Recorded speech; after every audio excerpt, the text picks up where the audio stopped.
Everlund, a land of magic and intrigue, cruel violence and divine compassion, where millennia of warfare and conquest have shaped dozens of unique cultures. There are rare beings of unnatural abilities that border on the line of deity and the paranormal. Those who share knowledge of these beings have come to refer to them as Espers.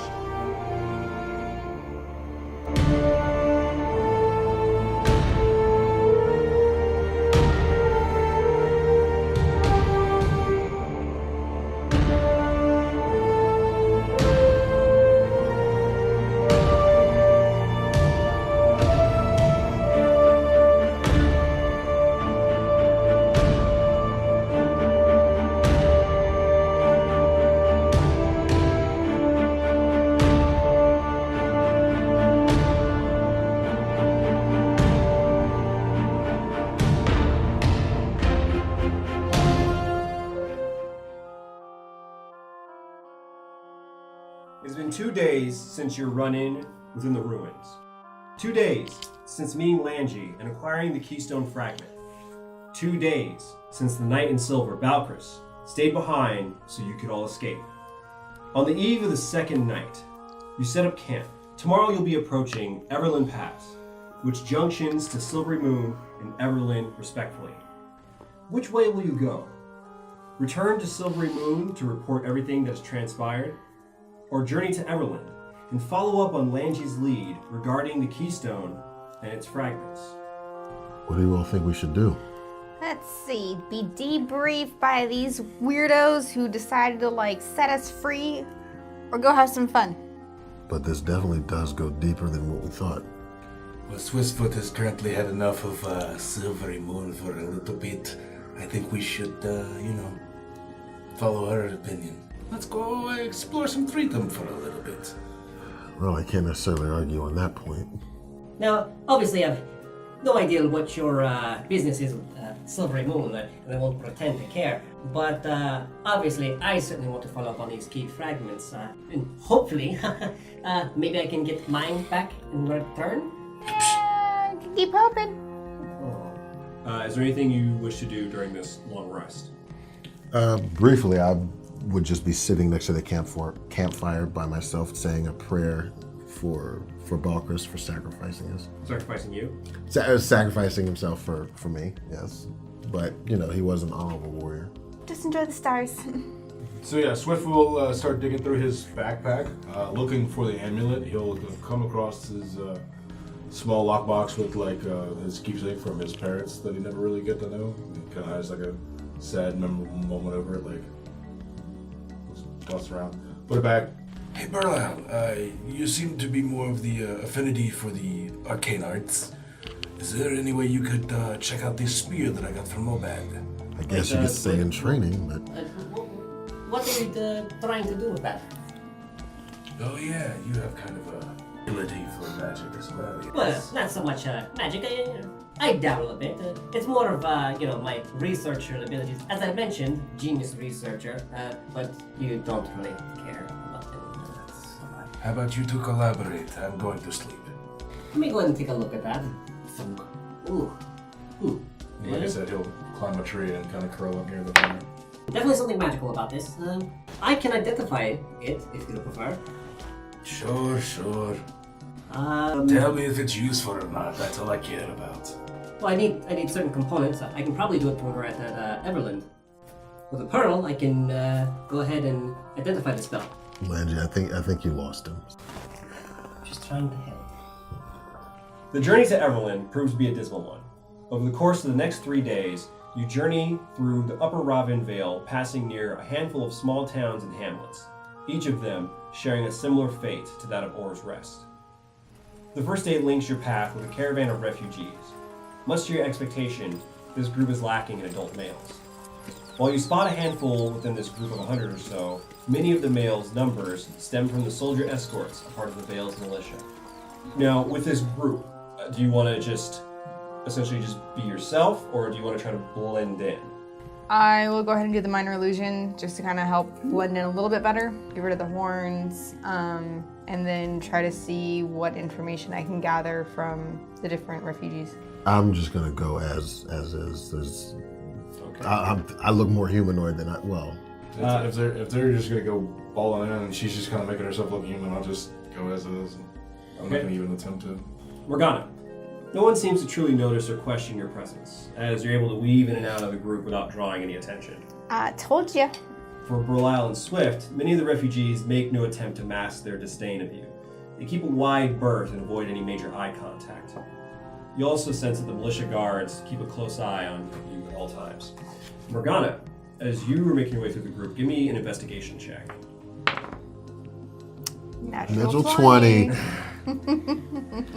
She finds out everything. You missed it again. The knowledge is mine.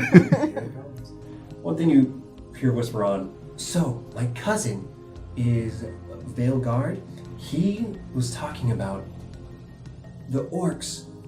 They're not doing so much focused attacks anymore. Maybe like a shake up in their leadership. Who knows? Maybe this will turn around and everything will be better. On the second day, a distant crack of thunder marks the oncoming of heavy rain. The caravan stalls as the lead cart and oxen get stuck within the mud. The guards seemingly exacerbate the situation by either shouting for the handlers to hurry up or to silence the beasts. I'll go out there and try to help them move the cart. Seeing you come up, once again, they kind of keep a little bit of their distance, but they see you grab the reins and you go ahead and try to give it a tug. Go ahead and give me a strength check. 11. You tug, but you can't get any traction as your feet are just kind of sliding against the mud. Would I be able to do a persuasion check to the guards? Because while they're making things worse, just yelling and blah, blah, blah. Gentlemen, if you would please calm down. We're just stuck. We're doing everything we can as quickly as we can to move the caravan along. If you're just patient, we'll be on our way. Go ahead and give me a persuasion check. 17. Look, strange one. I don't need Someone else comes up behind him, puts a hand on his shoulder. He has a point. Don't try to make the situation worse. These people have been through enough. Fine. Points to one of the other guards. Hurry up. Help them out. Thank you, sir. As all this is happening, your attention is drawn to the top of the hill just to your right, as another guard appears just over its apex. Orcs! Orcs! Ah! His cries are cut short as a massive hand grabs his torso and yanks him out of sight. Appearing in his place is a massive humanoid being with two repulsive heads. As this giant charges down the hill, a cacophony of ferocious howls ring out as a trio of orcs riding atop warped mounts come barreling from the opposite direction. Everyone roll for initiative. Going down the line. 19. 18. I got a 15. The layout is as follows. You're on a muddy dirt road that makes it the center of this zone. There's a heavy downpour which is lightly obscuring your visibility. The area is dotted with several thin trees, with a few of them uprooted.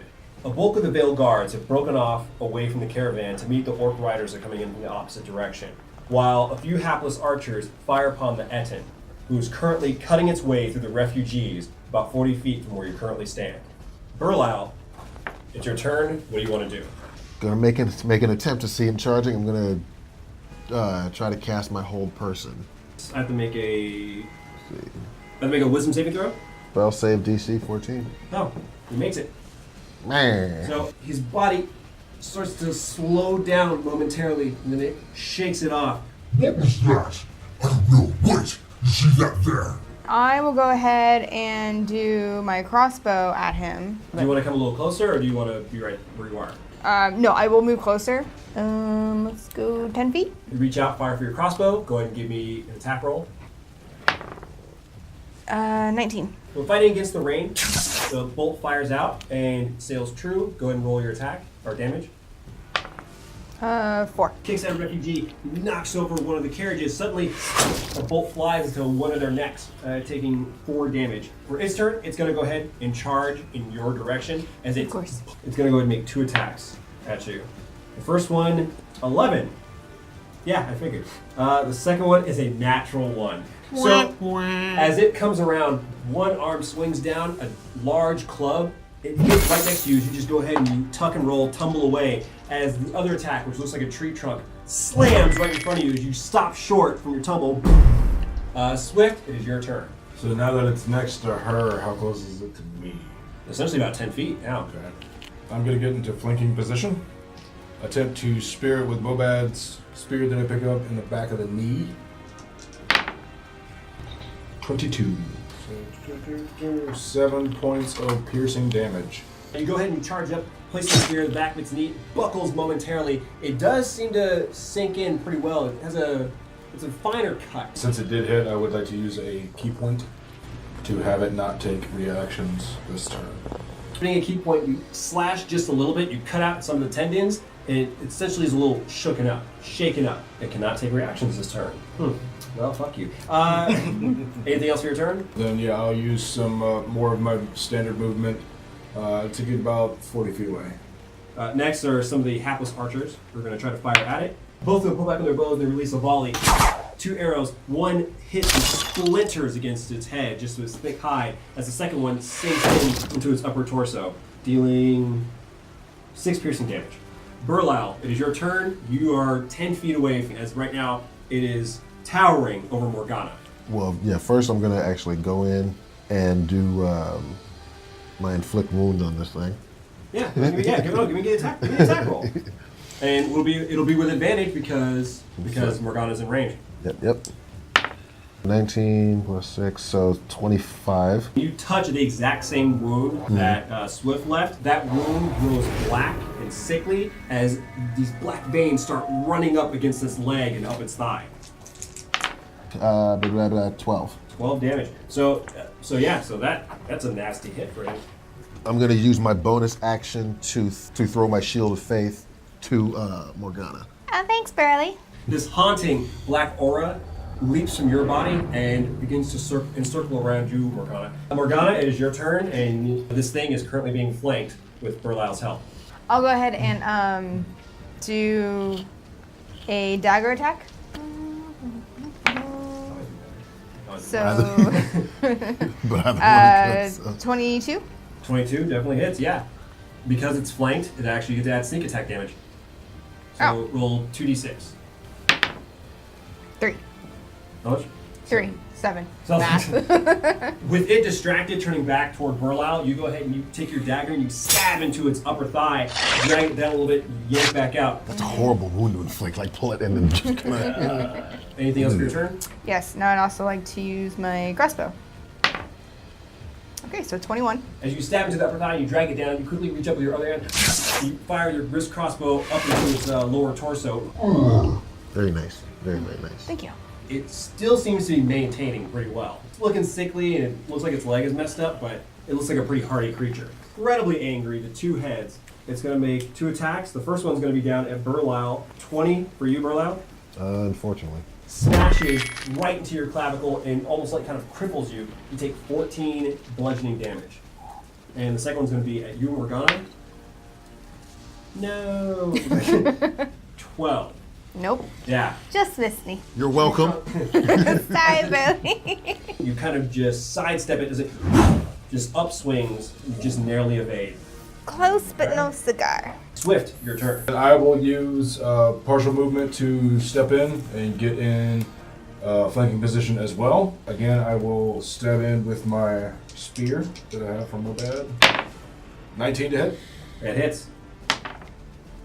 So 6 points of damage. And again, I would like to use a key point to make sure it does not have a reaction this turn. So 40 feet, dashing up. You this time going to the underleg, you slash at its Achilles heel, buckles a moment, and then you back away another 10 feet. Okay. All right, and the archers, scared as they are, nope. And nope. Burlau? Okay. Gonna keep it simple. Just swing my greatsword at him. Get advantage, so. 20. So from its backside, you go ahead and swing upwards, and you cut into its lower torso near its spine. You yank back out. Dark, brackish blood just spurts out in your direction. 12. It's 11 damage, I'm sorry. It's now officially looking a little worse for wear. Morgana, I will go ahead and fire my crossbow at it again. give me an attack roll. 9. With it swinging wildly, you kind of get caught off guard as you fire up and it just arcs off. Then I'm gonna go at it with my dagger. 14. Pull back and you stab into its knee and you stab back out. Are you going to remain there or do you want to back up? No, I'll move. It's like no. Tested my luck long enough. I'm gonna go ahead and back up 20 feet. Now it is its turn once again as it's going to move closer toward you, Burlau. No, that's okay. You don't have to do that. 17, 25. As you take another 14 bludgeoning damage as that club comes down in your direction once again. Why am I the only one who always gets jacked up, man? As You can't move like I can. As the other head yanks the body in the other direction toward Morgana. As it goes ahead and swings the tree trunk, and it gets a 10, flat 10. You didn't even move this time, just stop short. Didn't even flinch. Yeah, so I'm gonna, yeah. Well, I'm sorry, what are you doing? Yeah, I'm gonna attack of opportunity. Yeah. 10, so 16. After taking that terrible blow, you just quickly slash at it, try to, cause a little more damage. Goddamn right, it's a hit. 7. Need to do better on damage, yo. You need to just sit there. Get your fast ass. Swift, it is your turn. So yeah, I will step up to it then to get the flank, using my spear with 2 hands to attack it again from the back. 21 to hit. I will key strike it since I hit to actually knock it prone. It gets a dex save. It has to save against you. No, I'm sure it made it 17. Okay. You dash forward, closing the gap, flanking with Morgana, stab into its calf, yank back out. 12 points of piercing damage. Remember, you can still make an unarmed attack with your bonus action. Oh, can I? Yeah, as long as you have a bonus action, you can. These happen with the attack. You just decide. 21 again. Going for the same leg that I was trying to down him with, so I came in just. As it raises club up again to go ahead and smash Morgana, getting ready, you focus on that cut and you can see a little. You reach in with your claws and you grab at it and you yank it back out. And then blood just begins pouring, spraying out of that wound, bathing you in it. It becomes lightheaded and begins to start swaying. Yes! It comes down, collapsing. I want Morgana and Swift to make dexterity saving throws. 22. 12. Getting out of the way just in time as this lumbering giant comes falling. What is up with this thing always landing just in front of you? Quick. Positioning, Yeah, right.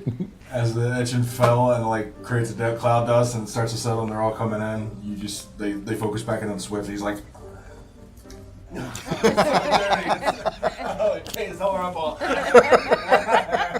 I have to do it, but I don't want to. As things calm down, you can see some of the refugees poking their heads out from the surrounding trees, some of the carriages and the carts.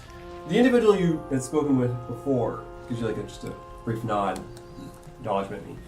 There seems to be an odd tension in the air. While there are those who thank you for your assistance, there are just as many who keep their distance after the display of your abilities. Talents. Yeah.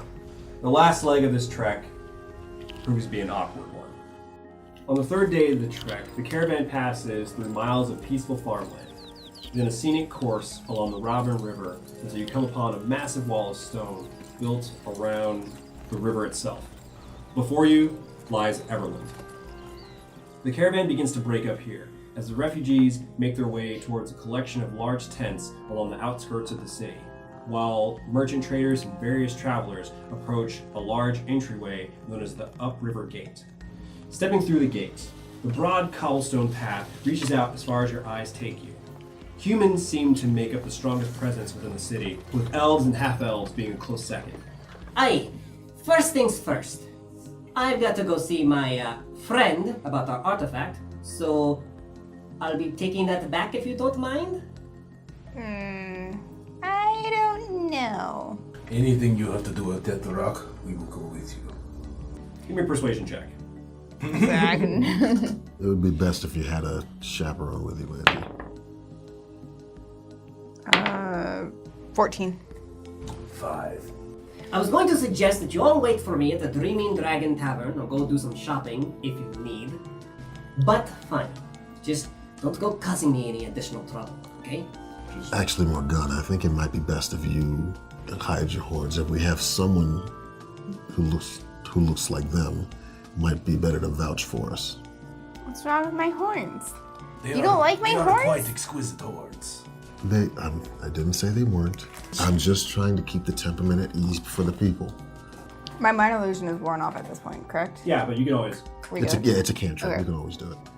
If you want, I can help, I can do that. I can do something similar to that. I can change that blue skin and make it more human. You look more like an elf, probably. Alright. Bibbidi bobbidi boo. Snaps his fingers, and your pale blue complexion has more of a olive tone. Everything else is essentially the same. You still have your white hair, your ears still have a little bit of a point to it. Good enough for government work. Alright. Let's go ahead. Yeah, and for me, I just take my traveler's clothes, put my hood up, keep everything except for my maul, basically, in shadow. Okay, give me a stealth check. 9. You guys don your various disguises to help blend in a little more into the city. Lanji leads your trio through the southwestern portion of the city, where the surrounding streets become narrow, and many of the buildings are dark and windowless.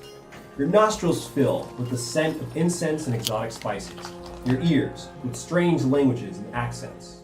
You soon come upon a narrow alley between a pair of aged stone buildings, then to a door that descends underneath the larger of the two structures. As you raise your fist to knock, a voice permeates from within. Come in, come in. He said come in.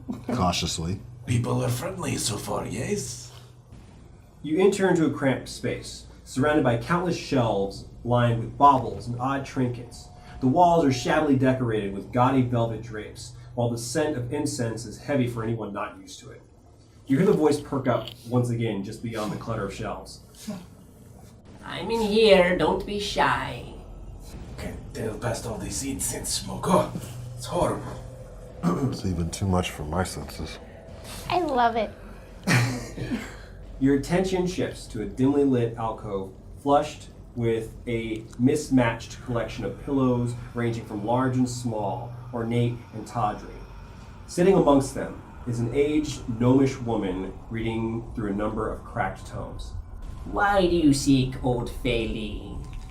Are you in need of herbs to aid? Potions to heal a love?